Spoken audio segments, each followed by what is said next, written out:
This video is brought to you by BossRootin.com and Power Performance Products, makers of Body Storm and Body Effects. Spencer Lazara, MMAinterviews.tv, here at Team Quest with the legend Dan Henderson. Has got a huge fight here, a fight you've wanted for a long time against Fedor.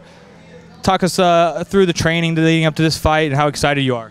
I'm obviously excited about this fight's a big one, and yeah, training's been great. I've been feeling good. My conditioning's right where I wanted it to be the whole camp, and yeah, I'm ready to go right now. So, you know, just a matter of letting my body recover and heal, and then come in pretty hard for the fight. You mentioned that tomorrow will be your last day of two-a-days, and you'll sort of taper off, and then what, next week you are off to Chicago? Yeah, I leave next Monday to go to Chicago. So tomorrow's my last real tough day, and then, you know, and then it's one tough practice a day. You've obviously gotten a lot of media attention over your entire career, but has it been any different for this fight? You know, a fight that everybody's wanted to see for a long time. Not a whole lot different. I mean, mostly I think because me, I just for this fight just wanted to stay real focused and didn't go out of my way to do any media stuff for this fight, and you know, I don't know. I just felt that I wanted to make sure I was focused and ready to go. Do you feel like, I mean, it's a fight you wanted, like we said, for a while. Do you feel like the mystique of it has gone a little bit down the drain, considering he lost his last two fights? Or is it still the same dangerous Fedor? Obviously, you know, the mystique has come off a little bit with knowing that, yeah, he can be beat. And, you know, and for me, whether it was back then or now, he's always been dangerous. He's dangerous even coming off of two losses. He might be even more dangerous now, you know, but I've always had the belief that no matter how dangerous he is, I felt like I was still able to beat him. Your weight, obviously, you have to come in at 206, just contracted weight to fight a guy. And you mentioned you wanted him at his weight class. You didn't want him dropping to 205. Well, I think I didn't want any excuses or anything. If he didn't come in or if he got tired for the weight cut, I got no problem fighting him, you know, with him being a little bit bigger. So, you know, I've never had a problem fighting bigger guys, and you know, I've had a problem gaining weight in the past. So hopefully, I don't have to drink too much water before weigh-ins. And he throws a lot of loopy, you know, hip hooks and whatnot. You come with that big straight right. So do you feel like that's going to be what does it for you here, as it has been in a lot of recent fights?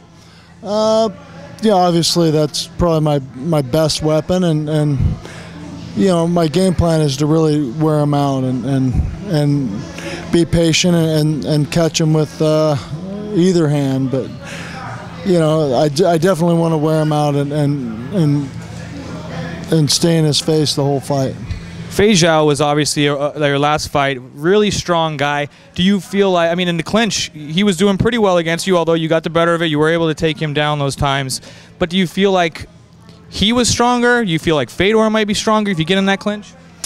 Yeah, I don't know. I mean, I didn't feel like Fedor was stronger than me. I think a lot of it is just positioning, and you know, Fedor is going to be a little bit different than Fedor was in the clinch. It's more of his sambo background as being in that clinch and having a little bit better takedowns or off balances. So, you know, I got to be a little bit more careful in there. Fedor doesn't throw as many knees, so I mean, I don't have to worry so much about that. But you know, coming in and out of that clinch is where the most danger with Fedor is, with catching some uppercuts or an overhand right. Yeah.